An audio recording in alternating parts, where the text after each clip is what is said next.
Olá, comunidade Paz e Bem da Pós-TV 247, eu sou Carla Pavão.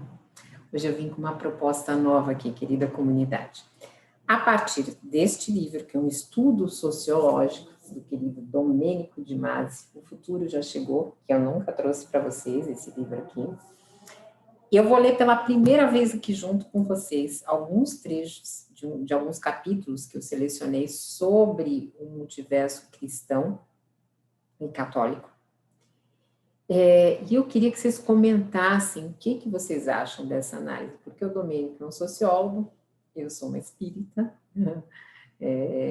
e nós estamos falando sobre o multiverso de vocês. Então, deixem aí nos comentários o que vocês pensaram, o que refletiram, o que acharam, e me ensinem. Então, seria uma proposta reversa. Hoje vocês fazem o Paz e Bem, e eu estou aqui de humilde locutora desse Paz e Bem, tá bom? Vamos juntos? Juntas e juntos, como diz o Felipe Albani de Sejus. Vamos lá.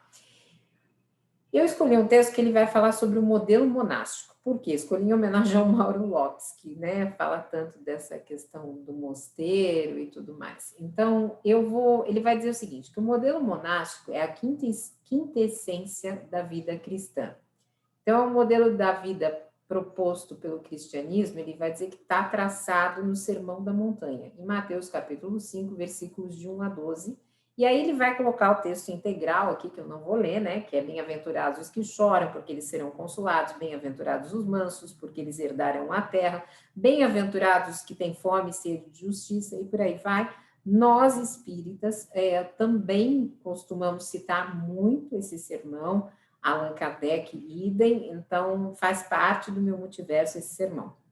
E aí ele vai dizer o seguinte, o Domênico, que o Concílio do Vaticano II, ele vai definir a vida religiosa como protótipo quintessência de qualquer vida cristã, e entre as várias formas de vida religiosa, a monástica representa o modelo existencial mais adequado às beatitudes, que Paulo VI, falando da regra beneditina, ele afirma que ela oferece o quadro de uma oficina do serviço divino, de uma pequena sociedade ideal, onde finalmente reina o amor, a obediência, a inocência, a liberdade das coisas e as artes, e a arte de bem usá-las, da prevalência do espírito, a paz, em outras palavras, o evangelho. Então, eu queria saber de vocês, se vocês participam de alguma comunidade, como que vocês veem essa vida monástica, e se dentro daqueles movimentos mais conservadores que também existem, se ela funciona assim, se vocês têm alguma experiência sobre isso.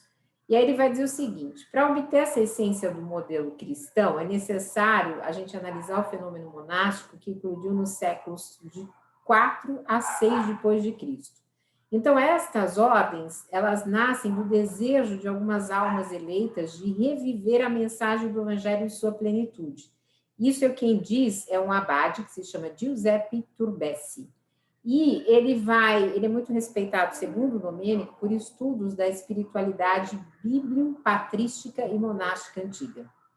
Então, o mosteiro seria uma forma de um integralismo evangélico. É monge, diz Teodoro Estudita, aquele que vê apenas Deus, que deseja apenas Deus, que se aplica apenas a Deus e que não querendo servir a outrem que não a Deus, estando em paz com Deus, torna-se forte de paz para todos os outros. Alô, Mauro Lopes, queremos te ouvir também, se você estiver assistindo esse Paz e Bem. Então, ele vai dizer o seguinte, que a essência da conduta monástica é uma vida cristã assaz intensa, vivida com uma integridade evangélica muito grande, numa busca incansável por Deus e na total imitação desse Deus nesse duplo aspecto do ascetismo e da mística.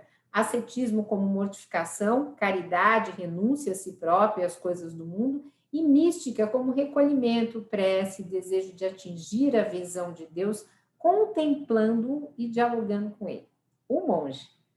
Ele vai falar que a palavra monge é de origem grega e significa sozinho, solitário. Em 250 depois de Cristo, o imperador Décio realizou uma impiedosa perseguição aos cristãos, alguns dos quais habitantes das vilas e cidades egípcias refugiaram-se no deserto. Quando terminou a perseguição, A paz de Constantino é que vai proporcionar conversões em massas ao cristianismo. E os fiéis mais devotos, para se distinguirem de toda aquela massa, libertarem-se da confusão urbana, eles se voltam ao deserto e lá passa a ser o local mais adequado para salvaguardar o nível de elevação moral próprio aos mártires. Então, os primeiros monges cristãos batizados que, por desejo de perfeição, fugiam do mundo e se consagravam totalmente à vida ascética, e alguns eram inclusive eremitas, e outros de vida semicomunitária, como os anacoretas, outros ainda em comunidade, como os cenobitas. Então, segundo ele, não são encontradas figuras análogas no modelo de civilização grega, nem no modelo de civilização romana, mas talvez as sacerdotisas, né, entre os cultores dos ritos órficos, ou talvez nos adeptos aos cultos misteriosos e aos iniciados da comunidade pitagórica. Para quem quer saber mais sobre sacerdotisas, pitonisas, ritos órficos, vai lá na playlist do Mulheres e Mitos. Eu e a Fernanda Carlos Borges temos programas que contam um pouco mais sobre isso. Então, ele vai falar assim, que muito mais próximas às figuras monásticas cristãs, nós encontramos isso no jainismo, né, e no budismo, que as duas religiões, elas desenvolvem, né, se desenvolve na Península Indiana 10 séculos antes do monasticismo católico. E os monges jainistas, eles exercitavam a castidade e a pobreza absoluta. Então, havia uma pureza espiritual e corporal, uma concentração mental, um esvaziamento e meditação conotam também uma base ascética para o budismo, né? De uma forma particular de ateísmo. Isso é a visão do Domênico de Masi, tá, gente? Então, eu estou querendo a colaboração. Se nós tivermos budistas aqui, por favor. Ele vai falar que ainda mais próximo do cristão é o monasticismo judaico, porque ele é praticado, né, de forma quádruplice, forma dos eremitas, semi-eremitas, anacoretas e cenobitas. Então, ele é exaurido na época do imperador Adriano, né, que ele comportava celibato, continência, pobreza, obediência, meditação, estudo contínuo da Bíblia e fé ardente. Então, como se depende da regra da comunidade ou do manual de disciplina encontrado na caverna de... Ixi, não sei nem isso aqui.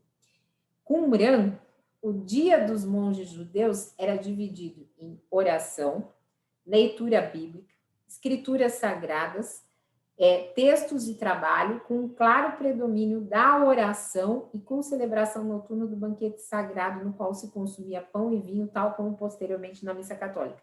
Lembram que a gente foi, algumas pessoas, né, da comunidade Paz Bem, eu e o Mário Lopes, fomos lá na sinagoga do Rabino Alexandre Leone, nosso querido amigo aqui?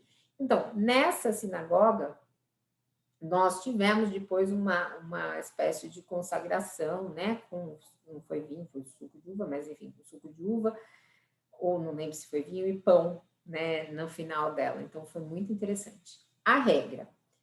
Aliás, eu tenho um Paz e Bem que eu comento também disso. A regra. Na prática, elas como consistiam e eram reguladas a vida e o cotidiano das comunidades monásticas cristãs. Então, que modelo propunham, né, ao encarná-lo?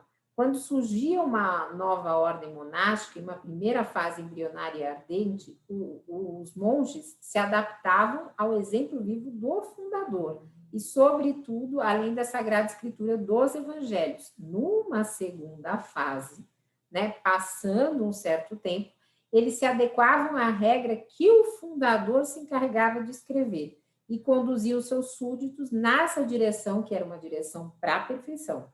Na terceira fase, morria o fundador e algumas partes daquela regra eram colocadas em discussão e terminavam por ser modificadas e atualizadas de um modo a adequar às novas exigências advindas do tempo.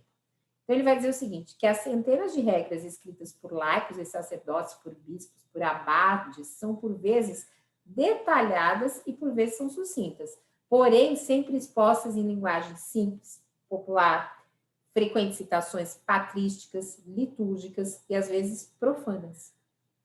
As regras não eram normas jurídicas, mas códigos de espiritualidade. E as virtudes de um monge, sobretudo de um abade, que é, antes de tudo um pai espiritual, contagiam os outros monges. Mais que ser originais, os difusores posteriores, o que eles se preocupavam? Eles se preocupavam em considerar as regras precedentes, né? E como ele vai falar aqui uma palavra em inglês que a gente usa no mundo corporativo, que é benchmarking, que seria fazer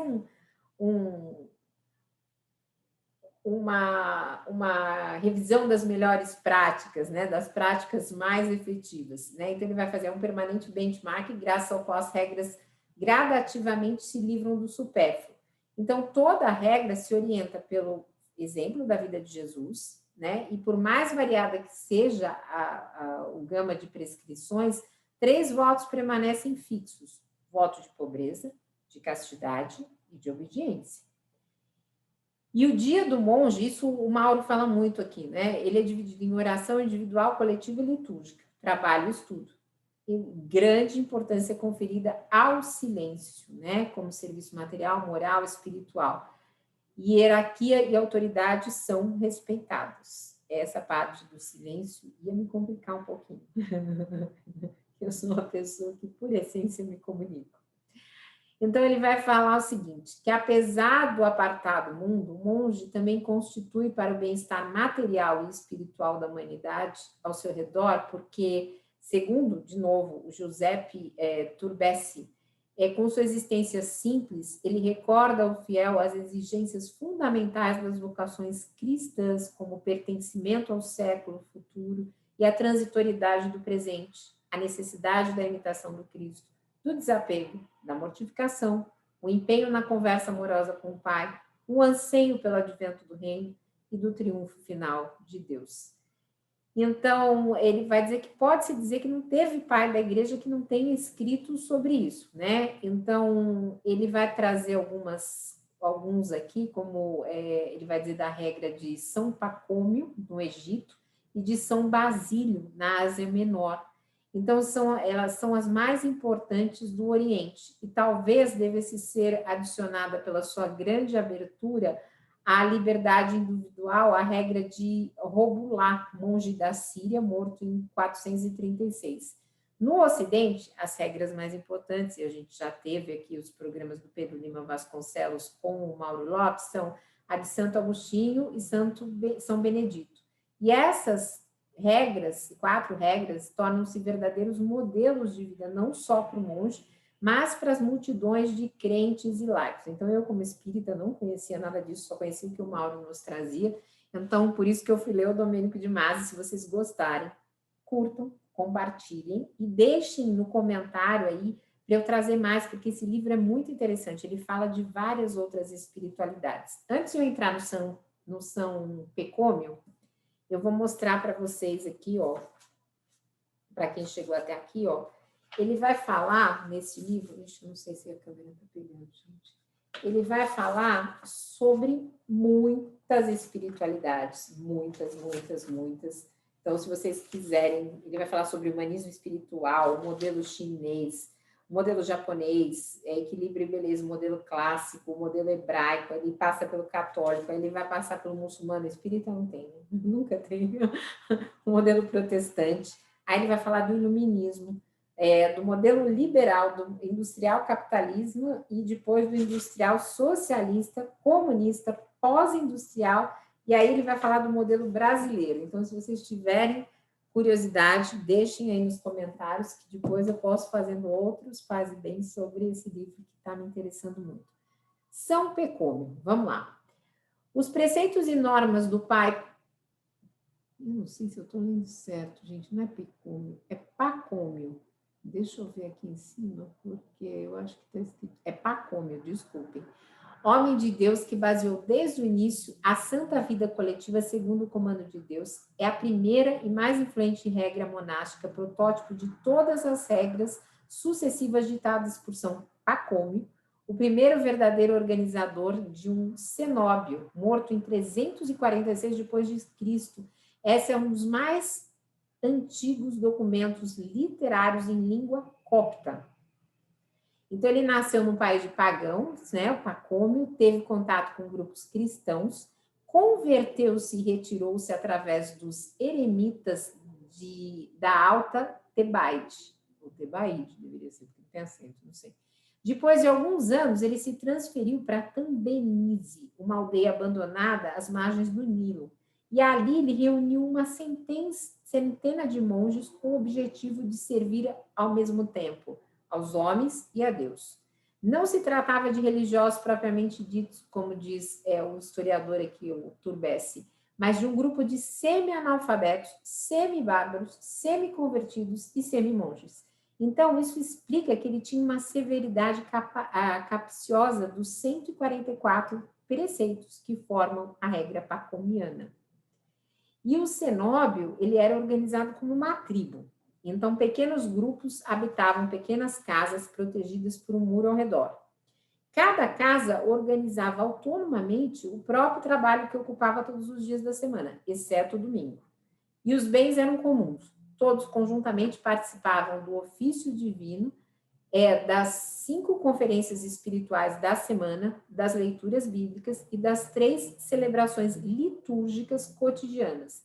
Depois, cada um meditava por sua conta e, durante o trabalho, ruminava versículos bíblicos e jaculatórias. Então, reinava, sobretudo, silêncio, oração, interrompido somente por conversas caridosas e por ensinamento recíproco. Todo monge tinha plena liberdade para decidir seus próprios encargos, o próprio grau de ascetismo e de mortificação. Mas cada casa, cada atividade, cada oficina tinha o seu líder, ao qual os subordinados deviam obedecer. E todos juntos deveriam respeitar a suprema autoridade do superior general, que garantia a unidade de forma primitiva e tinha poderes comparados ao de um chefe militar. Não havia desprezo pelo mundo, nem a fuga dele. O cenóbio era uma comunidade cristã cujo fim era o serviço mútuo e o amor a Deus. Uma comunidade em que reinava o equilíbrio harmônico entre instituição e carisma. O modelo, segundo as palavras do próprio São Pacômio, para qualquer um que deseje reunir as almas de acordo com Deus para ajudá-las e torná-las perfeitas. Agora eu vou falar de São Basílio, e aí depois eu vou encerrar, porque se vocês quiserem, deixem nos comentários, depois eu falo de São Agostinho, de São Benedito, de São Cesário de Arles e a regra das virgens, porque senão vai ficar muito, muito, muito, muito grande, tá bom? São Basílio. As regras morais de São Basílio, bispo da Cesareia, foram escritas por volta do ano de 360 pelos ascetas que viviam junto da comunidade cristã. Também São Basílio possuía a qualidade de grande organizador e grande líder, ao mesmo tempo idealista e prático. Sob o seu comando, o grupo, a comunidade, a igreja, mais que o indivíduo, são um lugar onde se manifesta a plenitude da caridade e o carisma do Espírito Santo. Precedido de ação severa, rígida e quase feroz de Santo Eustáquio, que reuniram um certo número de monges, abrandou-lhe o regime e dele herdou ascendência, reunindo uma numerosa comunidade e criando junto a ela um modelo de vida ascética proposto a todos os crentes. O corpus da legislação monástica, escrita por São Basílio, é composto de 55 grandes regras e 313 pequenas regras. Elas tratam de questões relativas ao amor a Deus e ao próximo, a fuga da confusão do mundo, a paz da vida na qual a solidão se alterna com o convívio, a imitação de Cristo através da castidade que se obtém renunciando à família, através da pobreza que se obtém pela renúncia aos bens terrenos, através da obediência que se obtém pela renúncia a si mesmo. Além disso, elas regulam minuciosamente toda a organização da vida no convento, os deveres dos superiores e dos subalternos, as relações fraternas entre os monges e os contatos com os estranhos, o trabalho, as oficinas, as orações coletivas, as correções e cura de doentes. A regra de São Basílio é permeada pelo duplo ideal ativo e contemplativo. No centro está o amor igualmente ardente a Deus e ao próximo. O monge deve ser capaz de perceber a sabedoria de Deus escondida nas coisas criadas e deve também saber governar a luta que se desenvolve dentro de si entre a alma e o corpo. Para tal objetivo, deve fazer um contínuo esforço de purificação, desapego à futilidade do mundo e exercício de pobreza e do silêncio. Então, para vocês que estão até aqui, um beijo grande, paz e bem, e que nós tenhamos um dia de muito amor e de muita consagração, né, como se diz. Muito obrigada por chegarmos até aqui. Se inscrevam no canal, nos canais, né, no canal Paz e Bem, na Pós TV 247. E um beijo grande. E nós também estamos pedindo que se inscrevam, se puderem, no canal da ABPE, da Dora Encontre. Fora isso, tem Caminhos do Espiritismo e toda a programação da semana. Um beijo grande, gente. Muito obrigada por estarmos juntos, juntas e juntos. Paz e bem, gente. Paz e bem.